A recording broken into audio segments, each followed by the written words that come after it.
Kalau Umar ini subhanallah, yang diinginkannya itu generasi-generasi luar biasa, orang-orang hebat. Lalu kemudian apa yang dilakukan oleh Umar?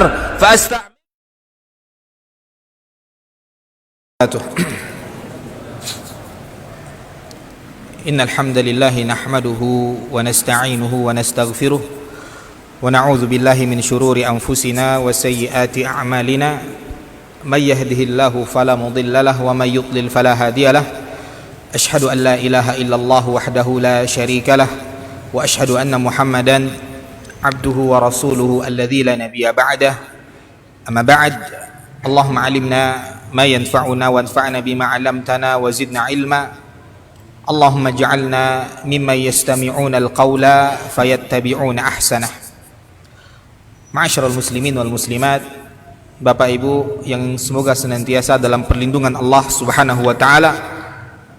Alhamdulillah, tak bosan-bosannya kita memuji Allah Subhanahu wa taala, yang mana Allah kembali pertemukan kita di salah satu tempat yang sangat dicintai oleh Allah Subhanahu wa taala ini, yaitu di masjid, di salah satu rumah Allah Subhanahu wa taala, dalam keadaan yang mulia setelah melaksanakan salah satu kewajiban daripada kewajiban yang Allah wajibkan kepada kita, yaitu melaksanakan salat maghrib secara berjamaah, dan juga di majlis yang mulia,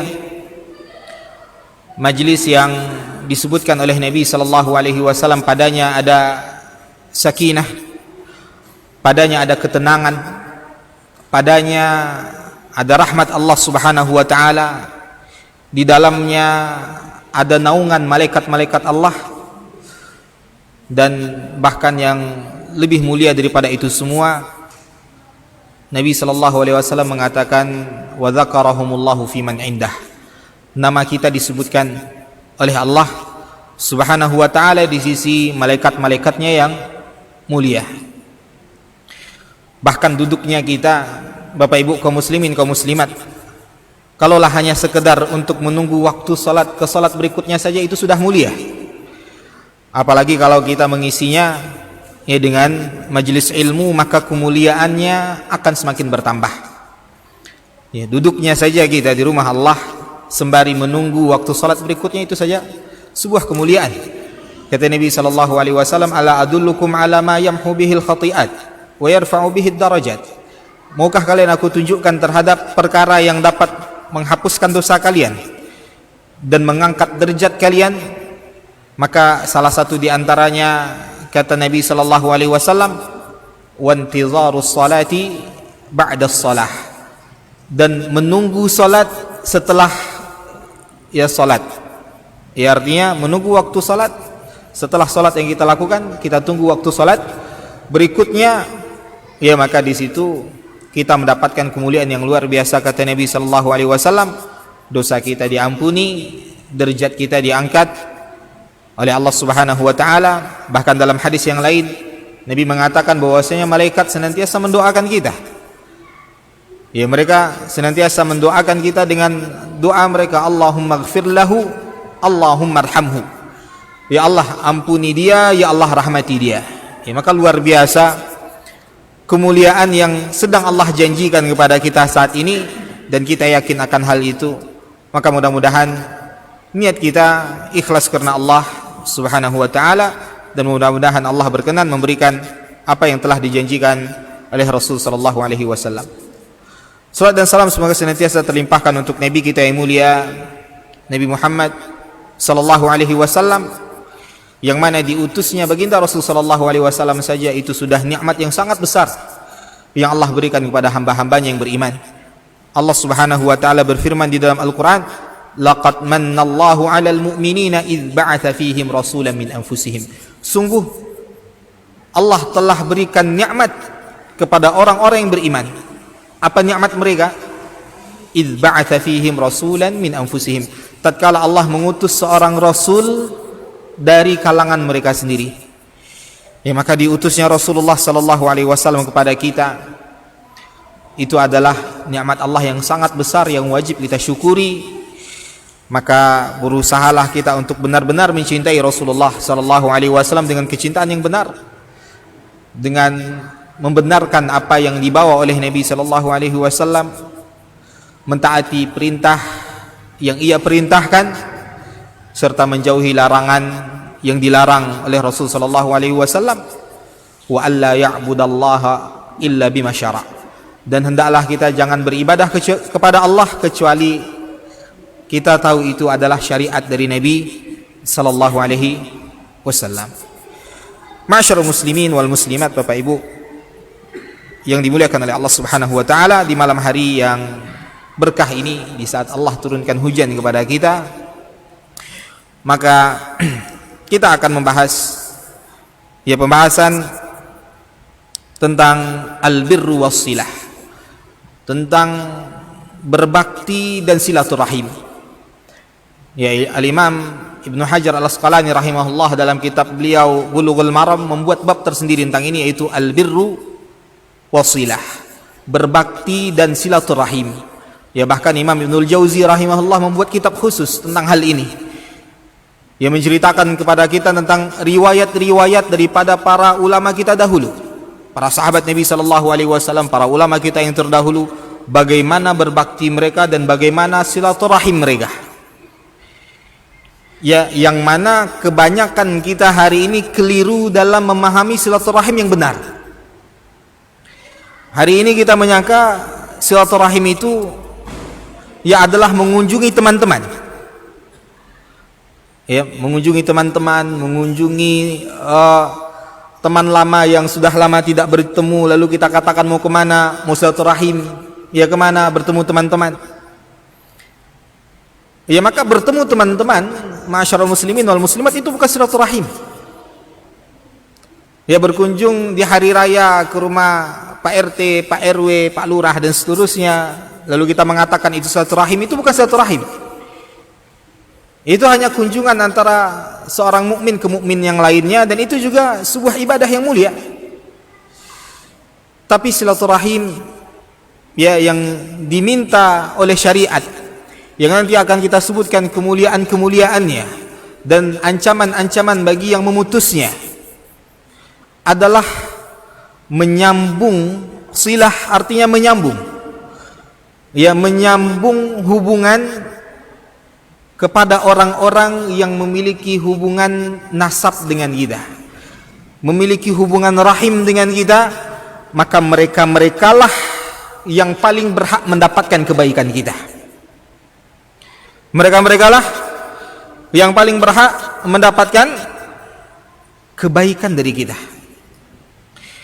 Maka Rasul sallallahu alaihi wasallam bersabda tentang kemuliaan silaturahim ini.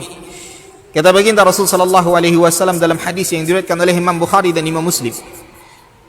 Dan ini hadis pertama yang dibawakan oleh Imam Ibnu Hajar Al-Asqalani dalam bab ini. Itu dari sahabat Abu Hurairah radhiyallahu taala anhu.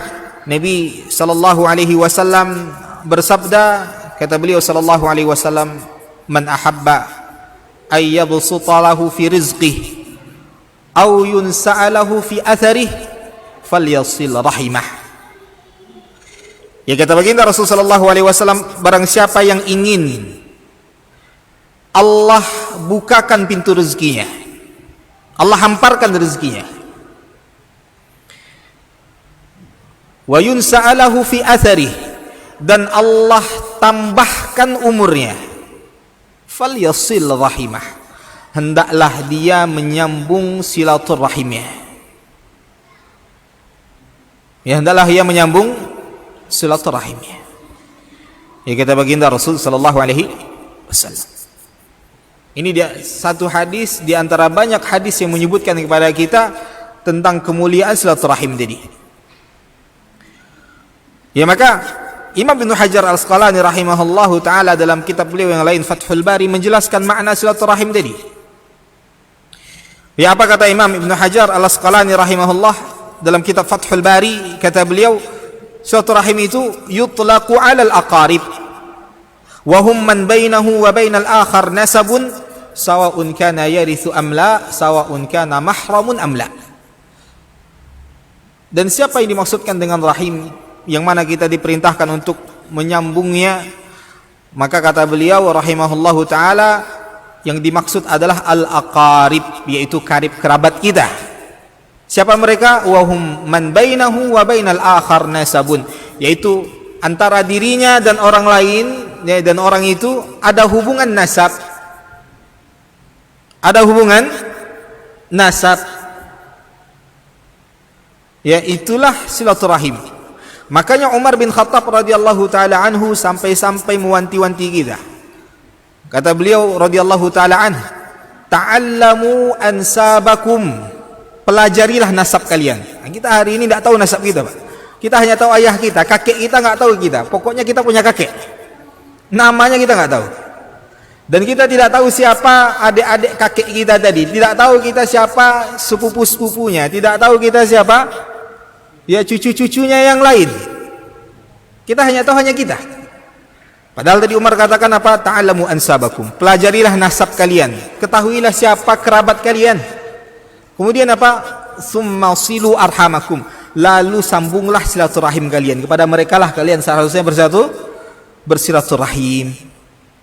Banyak orang hari ini sangat baik kepada teman kantornya, Pak. Sangat baik kepada tetangga-tetangganya. Sangat ramah kepada sahabat-sahabatnya. Tapi judes kepada adik-adiknya. Ya, judes kepada adik-adiknya. Tidak ramah kepada keponakan-keponakannya.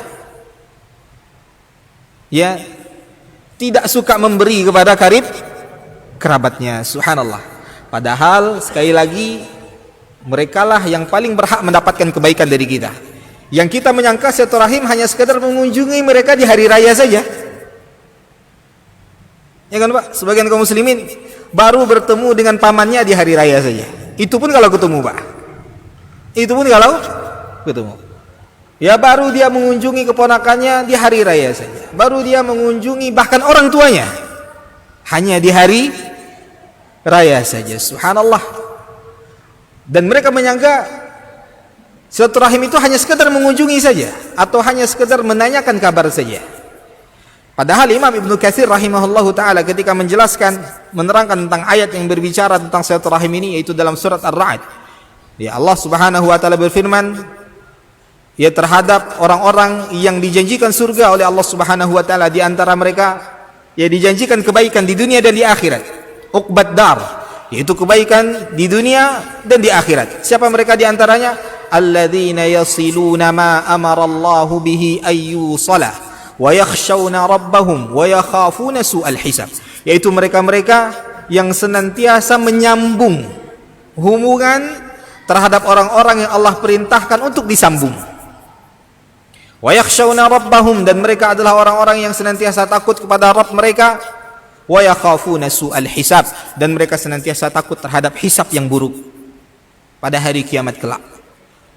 Maka berkata Imam Ibnu Katsir rahimahullahu taala, ya, kata beliau rahimahullahu taala, silaturahim yakunu bainal aqarib. Silaturahim itu yaitu kita menyambung hubungan dengan kerabat-kerabat kita. Wadzalika yakunu bil maqali wal af'al wa bi infaqi bil mal. Dan silaturahim itu kata beliau yaitu dengan ucapan-ucapan yang baik, perbuatan-perbuatan yang baik, bahkan dengan memberikan harta kepada mereka. Lebih rinci Imam Al-Qurtubi menjelaskan tentang bagaimana silaturahim itu. Beliau meluruskan pemahaman kita yang keliru yang selama ini memahami silaturahim hanya sekedar mengunjungi, hanya sekedar menanyakan kabar, atau hari ini karena teknologi sudah canggih hanya sekedar membuat grup keluarga. Ini tidak mau nelpon lagi, Pak. Ya, takut habis pulsa. Akhirnya apa? Buat grup keluarga, tanyakan kabar, cukup di grup keluarga WhatsApp saja. Dan tidak mau tahu tentang kabar mereka, keadaan mereka yang sebenarnya. Ya, maka kata Imam Al-Qurtubi rahimahullahu taala, kata beliau, apa itu silaturahim? Kata beliau, wa takunu kadzalika bitanasi anid dzallat. Silaturahim itu kata beliau rahimahullahu taala yaitu dengan saling melupakan kekeliruan kerabat kita.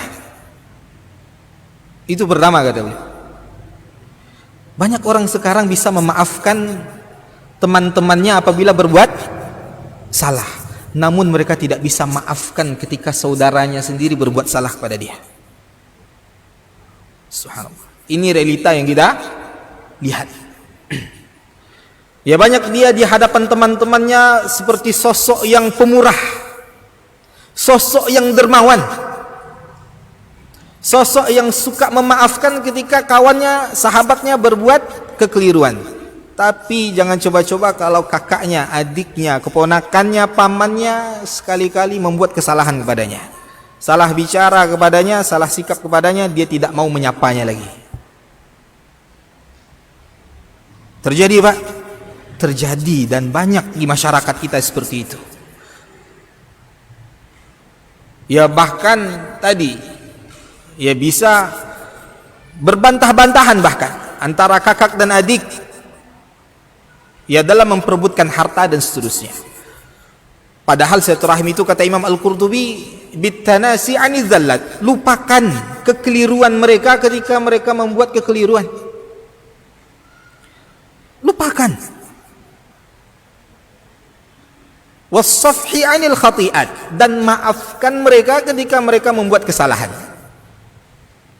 Maafkan mereka ketika membuat kesalahan mereka yang Allah perintahkan kepada kita untuk berbuat baik kepadanya. Jangan salah tempat. Betul tadi kita berbuat baik kepada teman-teman kita, itu baik. Ya, dan yang terbaik dari itu yaitu kita berbuat baik kepada kerabat kita. Ya, kepada kerabat kita. Ya, maka sebelum kita lanjutkan perkataan Imam Al-Qurtubi ini, kembali kita perjelas siapa itu orang-orang yang memiliki hubungan rahim dengan kita. Maka tadi kata Imam Ibnu Hajar Al-Asqalani, yaitu orang yang memiliki hubungan nasab dengan kita. Yang paling utamanya sesuai urutan yaitu ayah dan ibu kita. Ayah dan ibu kita itu berada di saf terdepan. Ya, berada di urutan yang paling depan, orang yang paling berhak mendapatkan kebaikan kita tadi. Orang yang paling pantas untuk kita lupakan kekeliruannya. Orang yang paling berhak untuk kita maafkan kesalahannya. Siapa? Orang tua kita. Orang tua kita. Berbuat baik kepada orang tua kita adalah silaturahim yang paling tinggi, yang paling utama, yang tidak boleh kita tinggalkan. Yang paling berhak mendapatkan apa yang dikatakan oleh Imam Al-Qurtubi ini, yaitu setelahnya Imam Al-Qurtubi tadi katakan wa tafaqqudil ahwal. Kemudian tanyakan keadaan mereka, cari keadaan mereka. Tafaqqud itu yaitu setelah kehilangan, tidak tahu lagi beritanya seperti apa keadaannya, seperti apa kabarnya, seperti apa kondisi keuangannya dan seterusnya. Apakah dia masih sehat? Wa tafaqqudil ahwal. Perhatikan mereka, kaum muslimin. Tanyakan kabar mereka, tanyakan kesehatan mereka, tanyakan keuangan mereka. Kesehatan banyak yang nanya, Pak, tapi ketika keuangan, wa tafaqqudil ahwal. Tidak hanya itu, kata Imam Al-Qurtubi rahimahullahu taala, wal infaqi alaihim bil mal. Berikan infak kepada mereka dengan harta. Ya, berikan kepada mereka harta ketika Allah berikan kepada kita kelebihan. Ya, ketika Allah berikan kepada kita kelebihan, orang yang paling berhak mendapatkan harta kita adalah kerabat kita. Maka kalau mereka adalah orang-orang yang berada di bawah tanggung jawab kita, yang mana kita diwajibkan untuk menafkahi mereka, itu kewajiban. Tapi kerabat kita yang tidak wajib kita nafkahi, ketika kita ada uang yang ingin kita sedekahkan, ketika ada harta yang ingin kita zakatkan, mereka yang paling berhak, yang paling pertama yang mendapatkan harta kita tadi. Ya, kata Nabi SAW, di antara bentuk infak yang terbaik yang kita keluarkan adalah infak kepada kerabat kita. Karena infak kepada kerabat kita, kata Nabi SAW, silatun wa sadaqah. Itu adalah silaturahim sekaligus sedekah, dapat dua kemuliaan sekaligus. Selain dia bersedekah, saat itu juga dia sedang bersilaturahim. Maka kalau kita ingin sedekah, Bapak Ibu kaum muslimin kaum muslim, kita ingin berinfak, jangan lihat jauh-jauh dulu, lihat kerabat kita dahulu. Lihat keponakan kita, lihat paman kita, lihat bibi kita, lihat sepupu kita. Apakah ada di antara mereka yang sedang membutuhkan? Ada yang sedang membutuhkan biaya kuliah, ada yang sedang membutuhkan biaya sekolah, ada yang sedang membutuhkan biaya pengobatan, ada yang sedang membutuhkan untuk biaya kehidupan sehari-harinya. Banyak di antara kita yang tidak begitu perhatian terhadap mereka dan lebih perhatian kepada orang lain. Padahal sekali lagi infak kepada mereka, kata Nabi SAW, adalah silatun wa sadaqah. Itu adalah silaturahim sekaligus sedekah. Ya, silaturahim sekaligus sedekah. Lalu apa kata Imam Al-Qurtubi? Wabil auni 'alal hajah. Ya, dan bantu mereka ketika mereka membutuhkan. Bantu mereka. Ya, bukan malah mengata-ngatai mereka. Ya, sebagian keluarga, ya sebagian orang ketika berkeluarga tadi, ya adiknya, kakaknya ya sedang terkena musibah, malah diceramahi, Pak. Di saat keadaan tidak butuh ceramah dia. Yang butuh adalah bantuannya. Ya sudahlah, tidak mau memberikan bantuan, dia hanya sekedar ya menceramahi tidak pada tempatnya misalnya. Padahal itu adalah musibah. Ya, maka di saat seperti itu, kewajiban kita apa? Selaku kerabat, berikan bantuan. Entah itu dengan tenaga tadi, entah itu dengan harta kita, entah itu dengan jabatan kita dan seterusnya. Ketika mereka membutuhkan, mereka yang paling berhak untuk mendapatkan bantuan kita. Wa bidaf'id darar. Dan kata Imam Al-Qurtubi rahimahullahu taala, dan juga silaturahim itu dengan menghilangkan kemudaratan daripada kerabat kita tadi. Ya, ketika mereka kesusahan,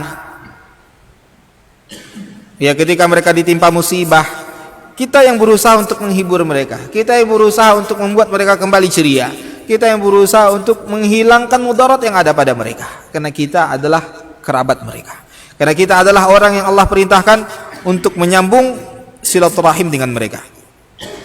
Wa bi talaqatil wajhi, dan dengan wajah yang ceria, bertemu dengan keluarga, bertemu dengan kerabat itu dengan wajah yang ceria.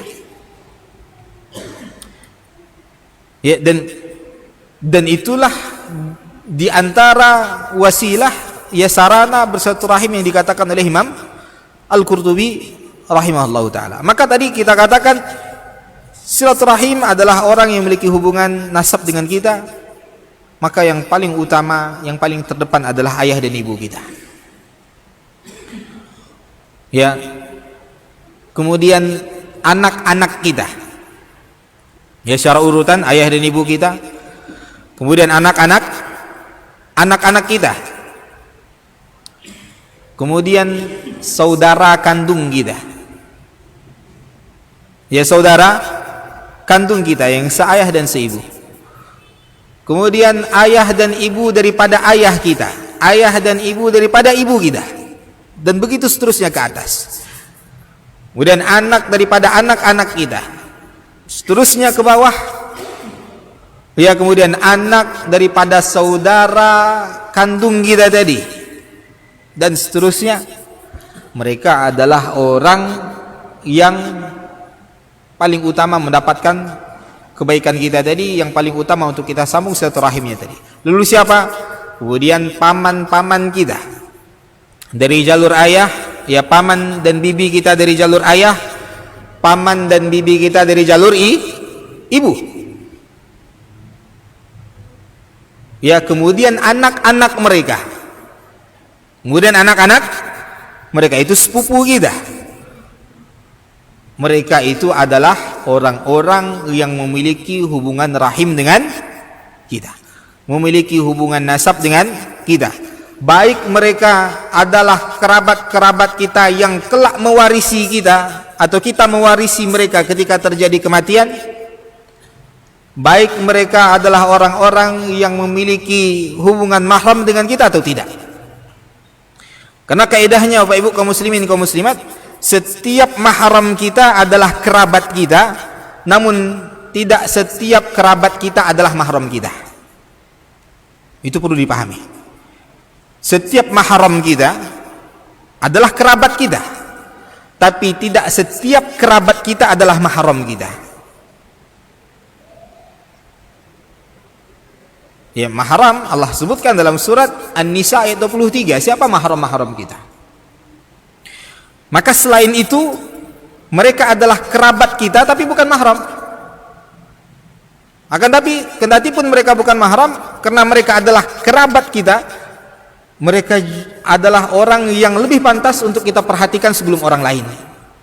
Maka tadi perhatikan Pak, perhatikan ayah dan ibu kita. Ya,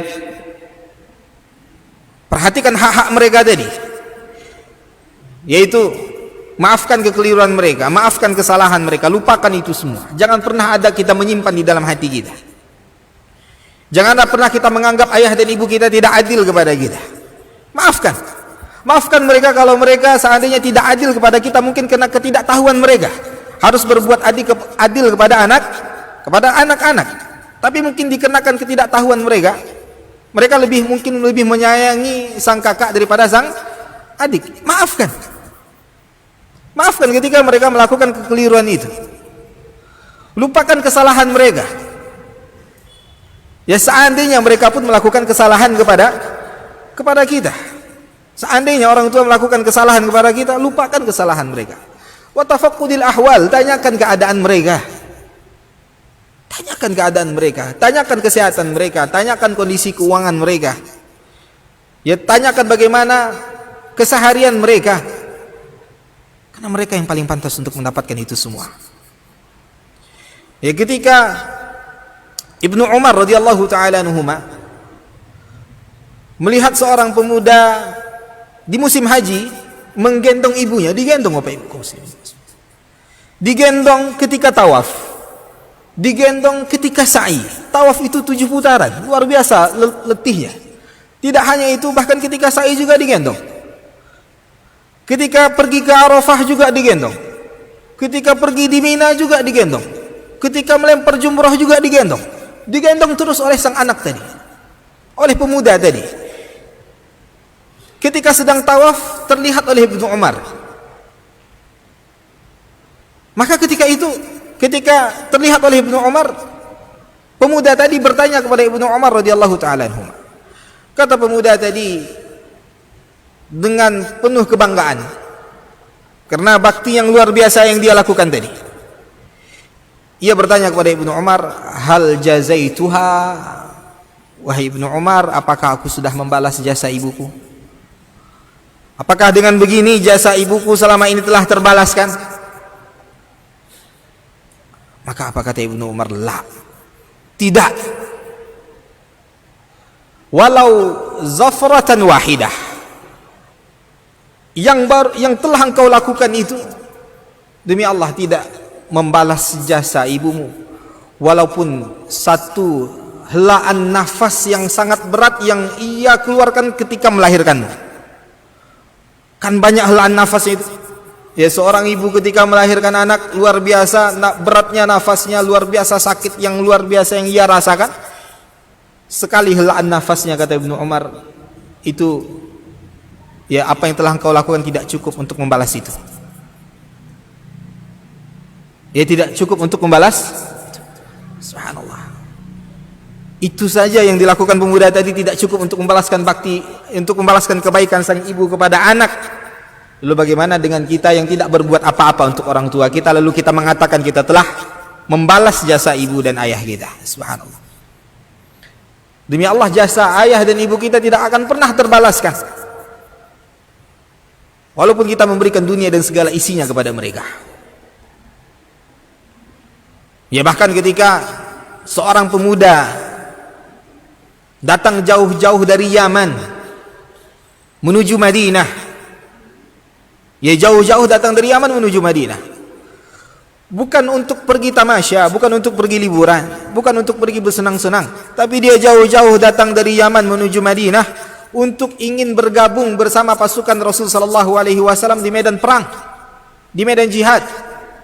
dengan penuh kebahagiaan ketika sampai di kota Madinah, dia katakan kepada Rasul sallallahu alaihi wasallam, "Ya Rasulullah, wahai Rasul sallallahu alaihi wasallam, aku datang jauh-jauh dari Yaman.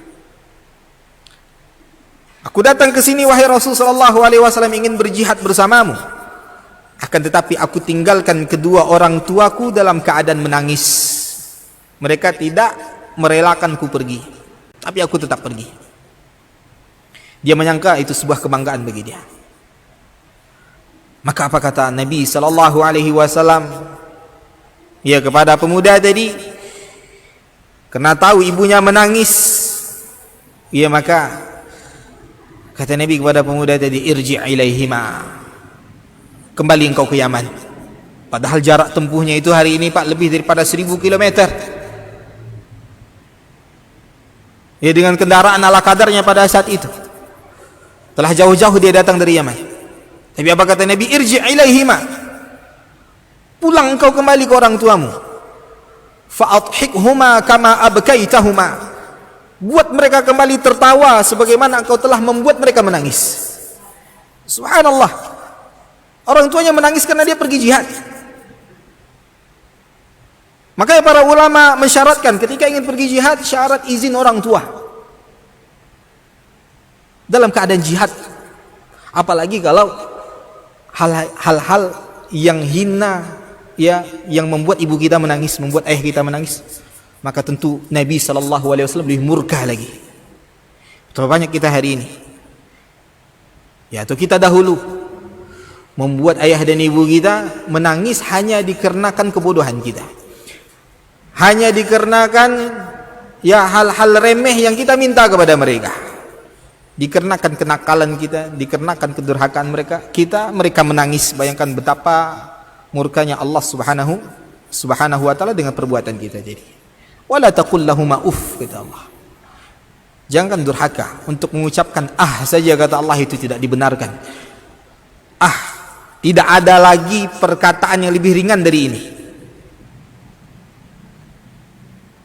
Maka bagaimana dengan hal yang lebih besar daripada itu? Tentu itu akan mendatangkan murka Allah subhanahu wa ta'ala. Ya, dan juga pernah datang seseorang kepada Ibnu Abbas. Dia mengadukan tentang dosa besar yang telah dia lakukan. Dia membunuh seorang wanita. Pemuda tadi membunuh seorang wanita karena cemburu lamarannya tidak diterima. Dia melamar tidak diterima lamarannya. Ketika datang orang lain melamar wanita tadi diterima, maka kena cemburu dia bunuh wanita tadi. Dan dia merasa berdosa. Dia mengadu kepada sahabat Ibnu Abbas pada saat itu. Dia katakan, "Hal li min taubah." Apakah masih ada kesempatan untuk bertaubat? Ya, maka kata Ibnu Abbas tanyakan kepada pemuda tadi, "Ummuka hayyah?" Apakah ibumu masih hidup? Apakah ibumu masih hidup? Maka kata pemuda tadi, "La, aku tidak punya ibu lagi. Ibuku telah wafat." Maka apa kata Ibnu Abbas? "Pulanglah engkau, perbanyak taubat kepada Allah, perbanyak amalan saleh, mudah-mudahan Allah mengampunimu." Lalu ketika pemuda tadi pulang, murid-murid Ibnu Abbas bertanya, "Wahai Ibnu Abbas, kenapa engkau tadi tanyakan tentang keadaan ibunya? Apa gerangan, apa hubungan dengan dosa yang dia lakukan dengan ibunya masih hidup atau tidak?" Maka kata Ibnu Abbas radhiyallahu taala anhu, "Wallahi, demi Allah, inni la a'lamu amalan." Demi Allah, aku tidak tahu adanya amalan ahabbu ilallah, yang lebih dicintai oleh Allah, min birril walidain, daripada berbakti kepada kedua orang tua. Aku tidak tahu adanya amalan yang lebih dicintai oleh Allah melebihi bakti kepada orang tua. Maka aku tanyakan tadi, orang tuanya masih hidup atau tidak? Mudah-mudahan kalau masih hidup, ketika dia berbakti kepada orang tuanya, dosa besarnya tadi diampuni oleh Allah subhanahu wa ta'ala. Ya, dosa membunuhnya tadi diampuni oleh Allah subhanahu wa ta'ala karena baktinya kepada orang tua. Ya, subhanallah. Inilah ya para sahabat Nabi sallallahu alaihi wasallam. Ya, seperti itu mereka. Bahkan tentang sebab turunnya firman Allah dalam surat Luqman, wa in jahadaka ala an tusyrika bi ma laysa laka bihi ilm. Ketika orang tuamu, kata Allah, memerintahkanmu untuk mencekutukanku, untuk melakukan kesyirikan, fala tuti'huma, jangan taati mereka. Wasahibhuma fid dunya ma'rufa, sekalipun mereka menyekutukan Allah dan mengajakmu untuk menyekutukan Allah, tetaplah engkau berbuat baik kepada mereka. Orang tua kita nggak ada yang menyekutukan Allah. Ya, maka ayat ini turun kepada siapa? Turun kepada Malik ibn Ka'ab radhiyallahu taala an. Yang mana Malik ibn Ka'ab ini adalah seorang anak yang sangat berbakti kepada ibunya. Ibunya kafir, tapi setiap hari dia bawakan makanan, padahal ibunya kafir. Ibu kita tidak kafir, ayah kita tidak kafir. Pernah nggak kita bawa makanan untuk mereka? Ya, pernah nggak kita perhatikan keadaan mereka? Malik ibn Ka'ab setiap hari bawakan makanan untuk ibunya tadi. Dia suapkan ibunya yang sudah tua renta tadi. Tapi ibunya mengatakan, aku tidak akan pernah makan, aku tidak akan pernah minum sampai engkau keluar daripada agama Muhammad. Maka apa kata Malik ibn Ka'ab radhiyallahu taala an, wallahi ya ummah, demi Allah wa ibu, lau kanat indaki mi'ata nafs, seandainya engkau memiliki 100 nyawa, lalu satu persatu nyawamu dicabut oleh Allah yang 100 tadi, dan karena engkau tidak mau makan dan minum ini, demi Allah aku tidak akan tinggalkan agama Muhammad. Aku akan tetap berbakti kepadamu, aku akan tetap bawakan makanan untukmu, aku akan tetap bawakan minuman untukmu. Engkau mau makan atau tidak itu terserahmu wahai ibu, ya, tapi aku tidak akan pernah meninggalkan agama Muhammad. Maka turunlah firman Allah ini kepada Ka'ab ibn Malik atau Malik ibn Ka'ab radhiyallahu taala, yaitu memuji ya perbuatan Malik ibn Ka'ab ini, yaitu wa in jahadaka ala an tusyrika bi ma laysa laka bihi ilmun fala tuti'huma. Sampai seperti itu. Ya, sahabat tadi tidak emosi, dia tahan emosinya karena ini adalah ibunya. Lalu bagaimana dengan kita yang ibu kita mungkin karena ketidaktahuannya ya mungkin melarang kita berjenggot, melarang kita berjilbab lebar misalkan. Kenapa kita tidak sabar menghadapinya? Kenapa kita tidak sabar menjelaskannya? Itu dikarenakan ketidaktahuannya. Makanya ketika Abu Hurairah radhiyallahu taala an, ya Abu Hurairah radhiyallahu taala an, ibunya juga pada saat itu kafir. Setiap hari, setiap Abu Hurairah mengunjungi ibunya, ibunya selalu mencaci maki Rasulullah sallallahu alaihi wasallam. Mencaci maki Rasulullah. Ditahan terus oleh Abu Hurairah, ditahan terus oleh Abu Hurairah, ditahan setiap hari. Hingga akhirnya Abu Hurairah tidak tahan, namun dia tidak mengungkapkan kata-kata kasar kepada ibunya. Karena dia paham Allah mengatakan wasahibhuma fid dunya ma'rufa. Bertemanlah kepada mereka, berbaktilah kepada mereka dengan cara yang ma'ruf, dengan cara yang baik. Maka akhirnya Abu Hurairah mengadu, tidak tahan kepada Rasulullah sallallahu alaihi wasallam, ia kadukan kepada Nabi sallallahu alaihi wasallam, wahai Rasulullah, demi Allah aku tidak tahan lagi. Tolong doakan ibuku agar diberikan hidayah oleh Allah. Seperti itu. Ya, bukan malah memutuskan silaturahim, bukan malah tidak menelponnya lagi, tidak mengunjunginya lagi, tidak memaafkan kesalahannya. Maka didoakan oleh Nabi sallallahu alaihi wasallam. Setelah Nabi berdoa tadi, Abu Hurairah pulang, dia dapati ibunya mandi. Setelah ibunya mandi, tiba-tiba ibunya keluar, ya setelah memakai pakaian ibunya keluar, ya menemui anaknya Abu Hurairah, lalu mengucapkan syahadat asyhadu an la ilaha illallah wa anna Muhammadar Rasulullah. Ya, seperti itu. Ya, bakti dan silaturahim yang harus kita lakukan kepada orang tua kita. Ya, kepada orang tua kita. Bahkan kaum muslimin, kaum muslimat yang dimuliakan oleh Allah Subhanahu wa taala, Imam Ibnul Jauzi rahimahullahu taala dalam kitabnya tadi Al-Birru was-Silah meriwayatkan tentang salah seorang ulama salaf, ulama kita yang terdahulu, yaitu Haywah ibn Shuraih. Haywah ibn Shuraih rahimahullahu taala, ketika Haywah sedang bermajlis, ya sedang menyampaikan ilmu yang dihadiri oleh ribuan muridnya, ribuan Pak, dihadiri oleh muridnya ribuan. Tiba-tiba di depan pintu masjid ibunya berdiri, berteriak memanggil haywah, berteriak memanggil haywah.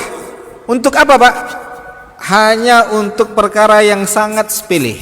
Wahai haywah, tadi engkau belum beri makan ayam, engkau belum beri makan ayam, pulang dulu kasih makan ayam, baru lanjutkan majelismu. Apa yang dilakukan oleh haywah? Malu haywah Pak? Tidak. Haywah taati ibunya. Ya haywah taati ibunya, ya lalu ia tinggalkan majelisnya, dia berikan makan ayam. Karena dia tahu kalau dia mengatakan pada saat itu, dia telah melanggar perintah Allah Subhanahu wa taala. Maka hari ini kalau orang tua kita, ayah kita, ibu kita meminta kita untuk mengunjunginya, ia meminta sesuatu dari kita dan kita sanggup untuk melakukannya, ya, dan kita sedang dalam keadaan kesibukan kerja kita, maka dahulukan keinginan mereka. Dahulukan keinginan mereka, karena ketika kita mendahulukan keinginan mereka, kita sedang melakukan bakti dan kita sedang menyambung silaturahim yang sangat mulia, yang tadi Nabi janjikan, man ahabba ayyabsutalahu fi rizqih, siapa yang ingin Allah bentangkan rezekinya. Ya, bentangkan di sini maksudnya kata para ulama adalah Allah betul-betul tambah jumlahnya. Allah tambah jumlahnya, Pak. Allah tambah dan Allah berkahi. Ya, dan Allah berkahi. Wa yunsa'alahu fi atharih, dan siapa yang ingin Allah tambahkan umurnya. Di sini para ulama juga mengatakan tambahkan umurnya, betul-betul ditambah usianya. Bukankah kita, rezeki kita, ajal kita telah ditentukan oleh Allah, ya, takdirnya, ketentuannya ketika kita berada di rahim kita. Bahkan ketika sebelum Allah menciptakan langit dan bumi 50.000 tahun sebelum itu, Allah telah catat takdir semua makhluk di Lauhul Mahfuz. Kok bisa berubah? Kok bisa berubah? Takdir di Lauhul Mahfuz adalah takdir yang tidak pernah berubah, dan tidak ada seorang makhluk pun yang tahu bagaimana takdir, ketentuan Allah terhadap makhluk-makhluk tadi yang tercatat di Lauhul Mahfuz. Yang berubah adalah takdir yang Allah berikan di catatan malaikat. Maka Allah katakan kepada malaikat, ya, seandainya fulan ketika dia tidak menyambung silaturahim, umurnya sekian. Kalau dia menyambung silaturahim, tambah sekian. Dan kedua-duanya takdir, ketetapan dari Allah Subhanahu wa ta'ala, tidak ada yang bertentangan. Dan mana di antara keduanya takdir yang ada di Lauhul Mahfuz, wallahu a'lam. Dan Allah Maha tahu apakah si hamba tadi menyambung silaturahim atau tidak. Allah Maha tahu. Bahkan jauh sebelum Allah ciptakan langit dan bumi, Allah telah catat itu semua di Lauhul Mahfuz. Maka tinggal kita yakin atau tidak dengan janji Nabi sallallahu alaihi wasallam tadi. Betul-betul Allah tambah, kata para ulama. Artinya seandainya ketika dia tidak menyambung silaturahim, umurnya misalkan 30 tahun. Tapi ketika dia menyambung silaturahim, umurnya ditambah jadi 50 tahun. Ya, ketika dia tidak rajin silaturahim, tidak pernah mengunjungi kerabatnya, tidak pernah memaafkan kerabatnya, tidak pernah membantu mereka, ya, tidak pernah menanyakan keadaan mereka, tidak pernah berinfak kepada mereka, bisa jadi umurnya tadi hanya sekitar 40 tahun. Tapi ketika dia bersilaturahim, ya, seperti yang disebutkan oleh Imam Al-Qurtubi tadi, dia maafkan kesalahan kerabatnya tadi, dia kunjungi, ya, maka bisa jadi umurnya Allah tambahkan lebih dari itu. Dan berapanya wallahu alam, tidak urusan kita menghitung-hitungnya, karena tidak ada yang tahu, ya, pasti berapa umur yang Allah berikan kepadanya. Tapi ini janji Allah yang pasti kepada kita, ketika kita menyambung silaturahim, Allah berkahi harta kita, Allah tambahkan umur kita, dan itu yang kita cari. Itu yang kita cari. Kita mencari keberkahan harta, kita mencari keberkahan umur kita. Ya, salah satu solusinya apa? Silatul arham. Ya, banyak yang menyangka silaturahim itu, ya, dan itu kejadian di masyarakat kita. Silaturahim itu, ya, ketika dia kunjungi saya, baru saya kunjungi dia. Nah, ini biasa-biasanya Pak, ya, para paman, para bibi. Ya, mereka tidak akan mau kunjungi dulu ponakan mereka sebelum ponakan mereka mengunjungi mereka, atau bahkan mereka sama sekali tidak mau mengunjungi ponakan mereka. Itu keliru. Memang adabnya yang muda mengunjungi yang tua, tapi tidak salah juga yang tua mengunjungi yang muda. Bahkan itu silaturahim yang tadi dijanjikan oleh Nabi sallallahu alaihi wasallam. Maka kata Nabi sallallahu alaihi wasallam, laysat as-silah ya bil mukafi'. Kata Nabi sallallahu alaihi wasallam, silaturahim itu bukan dengan cara saling giveaway. Artinya Pak, ketika dikunjungi baru mengunjungi, ketika diberi baru memberi. Ya, ada take and give-nya gitu orang. Ada yang dia dapatkan baru setelah itu dia berikan. Bukan seperti itu kata Nabi. Akan tapi silaturahim, ya, kata Nabi sallallahu alaihi wasallam, innamas silah alladhi idza quti'at ya rahimuh wa salaha. Idza quti'a rahimuh wa salaha. Atau kama qala sallallahu alaihi wasallam. Yaitu bukanlah silaturahim ketika dia dikunjungi baru dia mengunjungi. Ketika dia dimaafkan baru dia memaafkan. Ketika dia diberi baru dia memberi. Bukan itu kata Nabi. Karena silaturahim itu ketika orang memutuskan silaturahim dengannya, ketika dia tidak dikunjungi, ketika dia tidak dimaafkan, ketika dia tidak diberikan, maka dia yang memberi, dia yang menyambungnya setelah kerabatnya tadi memutusnya. Dia yang menyambungnya, dia yang mengunjunginya, walaupun dia seorang paman, walaupun dia seorang bibi, walaupun dia seorang kakak, walaupun dia seorang abang.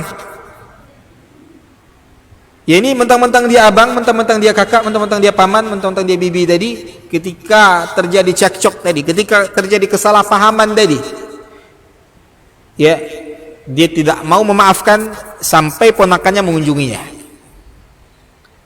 Ya, sampai keponakannya meminta maaf kepadanya baru dia maafkan. Bukan seperti ini berkeluarga itu kaum muslimin, kaum muslimat yang dimuliakan oleh Allah Subhanahu wa taala. Ya, berkeluarga tadi, ya, hendaklah kita maafkan mereka. Ya, jangan tunggu kita diberikan kebaikan kepada kita baru kita berbuat baik kepada mereka. Ya, bahkan ketika turun firman Allah Subhanahu wa taala, lan tanalul birra hatta tunfiqu mimma tuhibbun. Ya, tidak akan sempurna kebaikan kalian kata Allah sampai kalian menginfakkan harta yang paling kalian cintai. Ketika turun ayat ini, Abu Talhah memberikan perusahaannya, Pak. Kalau bahasa kita perusahaan hari ini, Pak, walaupun pada saat itu kebun, karena kebun di masa itu adalah perusahaan yang menghasilkan uang. Itu perusahaan mereka, itu bisnis mereka dahulu. Maka Abu Talhah radhiyallahu taala anhu berikan kebunnya ini yang merupakan salah satu perusahaan yang paling dia cintai pada saat itu, yang berisi 600 batang, Pak. Ya, 600 batang kurma. Bayruha. Dia berikan itu, lalu dia datang kepada Nabi, dia katakan, wahai Rasulullah, sesungguhnya harta yang paling aku cintai adalah kebunku yang namanya Bayruha, yang di dalamnya ada 600 batang pohon kurma yang menghasilkan buah yang sangat lebat. Aku jadikan ini di jalan Allah. Maka apa kata Nabi? Kata Nabi sallallahu alaihi wasallam, in bakhin. Nabi mengatakan, luar biasa. Ini hal yang luar biasa. Sedekah yang luar biasa, infak yang luar biasa ini kata Nabi sallallahu alaihi wasallam. Ini wakaf yang luar biasa. Tapi apa kata Nabi? Ini ara an taj'alaha lil aqarib. Akan tapi aku melihat yang terbaik engkau bagi-bagikan ini kepada kerabatmu. engkau bagi-bagikan kepada kerabatmu. Itu sedekah yang terbaik adalah sedekah yang kita berikan kepada kerabat kita. Dah sahabat, maka kita cukupkan sejenak dengan memandangkan azan Isya. Wallahu alam. Sallallahu ala nabiyina Muhammad wa ala alihi wa ashabihi wasallam.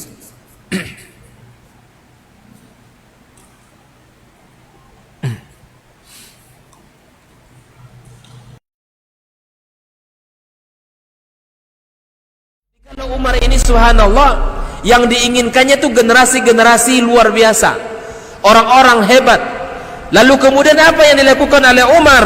Fa asta'miluhum fi ta'atillah. Aku gunakan mereka ini di dalam ketaatan kepada Allah. Ketika kaum muslimin itu memiliki penyakit namanya wahan, yaitu hubbud dunya wa karahiyatul maut, cinta dunia dan takut akan kematian. Lalu Nabi menjawab dengan yang lebih penting. Apa itu? Madza a'adatta laha? Apa yang engkau siapkan untuk kiamat itu? Bin Sulaiman tadi, inti yang bisa kita ambil apa? Solehkan diri kita. Solehkan diri kita sebelum mencari rezeki. Karena kalau kita tidak soleh, kalau kita tidak bertakwa kepada Allah Subhanahu wa ta'ala dalam mencari rezeki itu akan terasa sulit.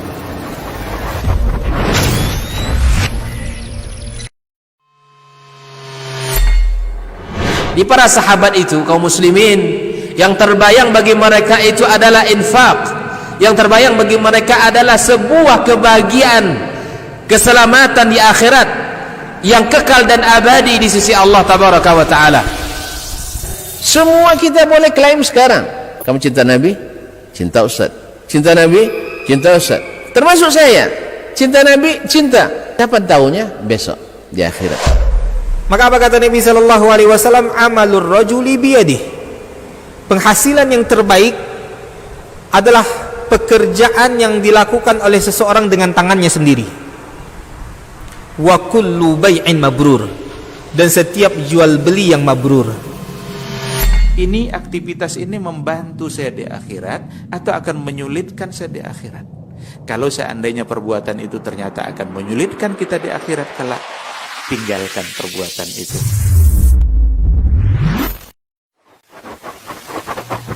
Barometer amal kita saleh tak salehnya di salat kita. Bila salat kita ikhlas dan sesuai dengan sunnah Nabi SAW, maka insya Allah amalan yang lain mengikuti. Ini aktivitas ini membantu saya di akhirat atau akan menyulitkan saya di akhirat. Kalau seandainya perbuatan itu ternyata akan menyulitkan kita di akhirat kelak, tinggalkan perbuatan itu. Anta ni'mal jund. Kamu adalah sebaik-baik prajurit. Coba lihat. Kamu adalah sebaik-baik prajurit. Maka tujuannya adalah menghancurkan kehidupan rumah tangga.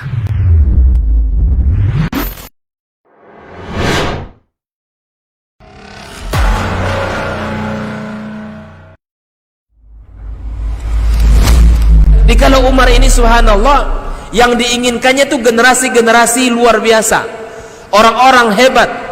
Lalu kemudian apa yang dilakukan oleh Umar? Fa asta'miluhum fi ta'atillah.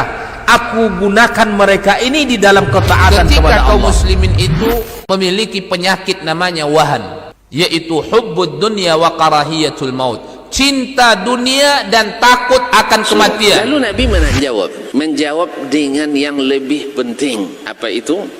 Madza a'adatta laha?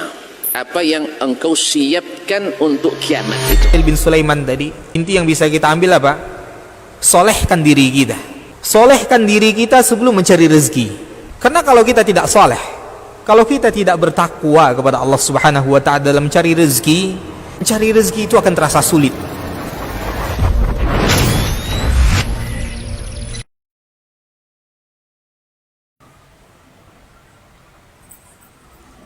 Alhamdulillah, wassalatu wassalamu ala Rasulillah wa ala alihi wa ashabihi wa man walah, ma ba'd. Kita lanjutkan sedikit Bapak Ibu kaum muslimin kaum muslimat. Ya, maka telah kita sebutkan tentang kewajiban dan keutamaan daripada silaturahim. Maka berikutnya adalah ancaman bagi orang yang memutuskan silaturahim ini. Maka apa ancamannya? Ancamannya tidak main-main Bapak Ibu. Ya, kata Nabi sallallahu alaihi wasallam, la yadkhulul jannah qati'un. Tidak akan masuk surga orang yang memutuskan silaturahimnya. Tidak masuk surga, kata Nabi. Artinya diancam tidak masuk surga. Ya, diancam diazab di neraka dahulu. Ya, sebelum ia masuk surga. Ya, sebelum Allah berkenan memaafkan dosa-dosanya, ya maka orang-orang yang memutuskan silaturahimnya, yang tidak lagi bertegur sapa dengan kakaknya, tidak lagi mengunjungi adiknya, tidak lagi mau tahu tentang kabar paman dan bibinya, ya tidak mau memaafkan kesalahan karib kerabatnya, maka kata Nabi sallallahu alaihi wasallam, mereka yang memutuskan silaturahim ini la yadkhulul jannah, tidak akan masuk surga. Artinya diancam dia dengan masuk neraka. Ya, maka ini menunjukkan bahwasanya memutuskan silaturahim adalah dosa besar. Adalah dosa besar, bukan dosa yang ringan. Karena ancamannya tidak masuk surga, kata Nabi sallallahu alaihi wasallam. Bahkan dalam hadis yang lain kata Nabi sallallahu alaihi wasallam, ma min dzambin ajdaru an yu'ajjilallahu li sahibihi al-'uqubata fid dunya ma'a ma yudkhiru lahu fil akhirah min al-baghi wa qati'atir rahim. Ya, kata Nabi sallallahu alaihi wasallam, tidak ada dosa ya yang lebih pantas untuk Allah dahulukan hukumannya di dunia bersamaan dengan Allah simpan ya untuknya di akhirat daripada dosa pelacur wa qati'atir rahim, ya, dan dosa orang yang memutuskan silaturahim. Nabi sandingkan dosa memutuskan silaturahim dengan dosa pelacur. Ya, wal'iyazubillah. Menunjukkan ini dosa besar. Yang tadi kata Nabi, tidak ada dosa yang lebih pantas untuk Allah dahulukan hukumannya di dunia. Allah dahulukan hukumannya di dunia. Ya, sebelum Allah menghukumnya di akhirat. Siapa mereka? Itu para pelacur, para pezina, ya, dan juga orang-orang yang memutuskan silaturahim mereka. Ini menunjukkan bukan perkara yang enteng, Bapak Ibu. Ya, bukan perkara yang mudah untuk memutuskan hubungan kerabat kita dengan orang-orang yang memiliki hubungan nasab dengan kita. Maka mulai saat ini Bapak Ibu kaum muslimin kaum muslimat, seperti yang dikatakan oleh Umar bin Khattab tadi radhiyallahu taala an, ta'allamu ansabakum, pelajari nasab kita. Siapa ayah kita, lalu siapa keluarga ayah kita, ya, siapa kakaknya, siapa abangnya, siapa adiknya, ibu kita, siapa abangnya, siapa kakaknya, siapa adiknya. Kalau dia punya saudara seayah, siapa saudara seayahnya. Kalau mereka punya saudara seibu, siapa saudara seibu mereka. Lalu ke atas kakek, nenek kita, lalu siapa-siapa saja anak-anak daripada kakek dan nenek kita, ya, siapa cucu-cucunya yang lain selain kita, ya, anak-anak kita, ya, anak daripada anak-anak kita, saudara kita, ya, abang kita, kakak kita, adik kita, dan anak-anak mereka itulah orang-orang yang memiliki hubungan rahim dengan kita, hubungan nasab dengan kita, baik mereka mewarisi kita atau tidak, baik mereka mahram kita atau tidak. Ya, wallahu alam. Mungkin sampai di sini dulu Pak Ibu kaum muslimin kaum muslimat. Enggak pakai pertanyaan kan, Pak? Ada, Pak?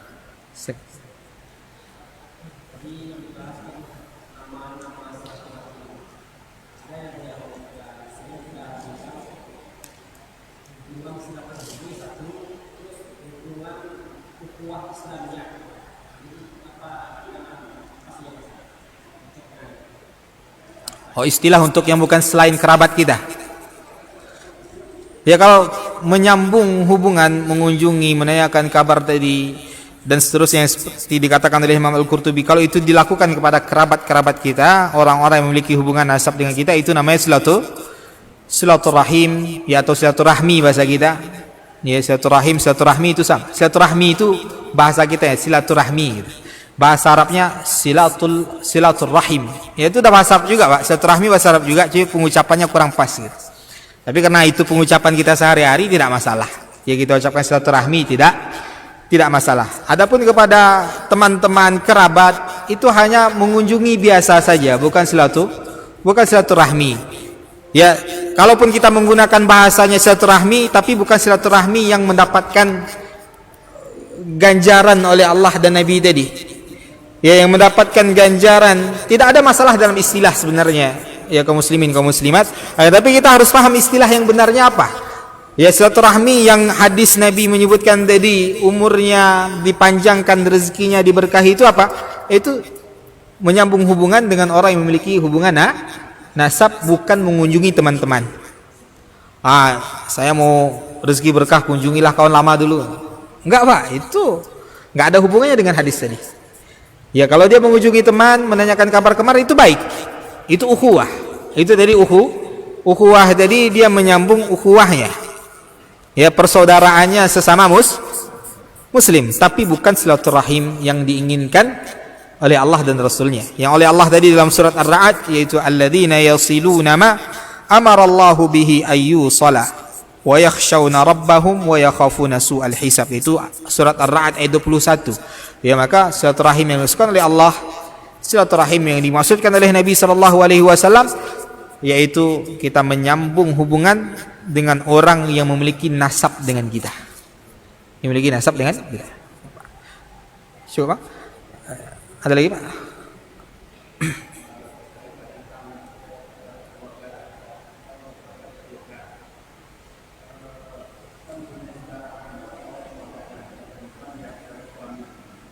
Saudara perempuan,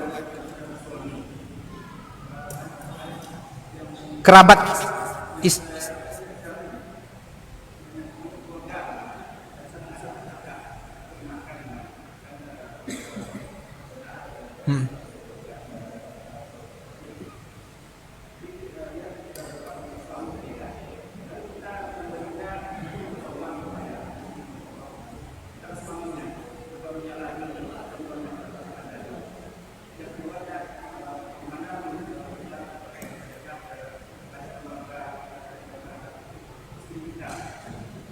kerabat istri kita.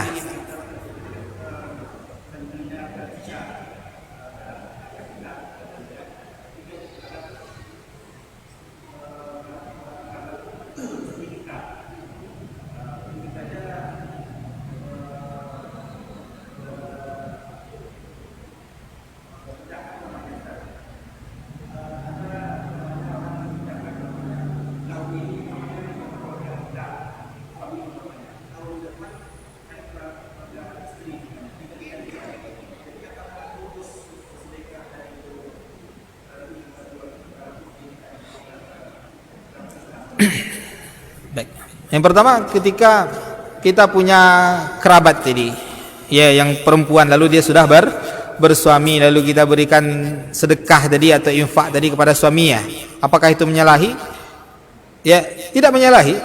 Itu pada apabila ketika dia sudah bersuami lalu kita berikan kepada suaminya dengan harapan suaminya tadi menafkahi anak dan istrinya, maka itu tidak mengapa. Itu termasuk silaturahim tadi dengan kita sampaikan kepada suaminya, ya supaya, dan itu juga menghindari salah paham dari suaminya juga Pak.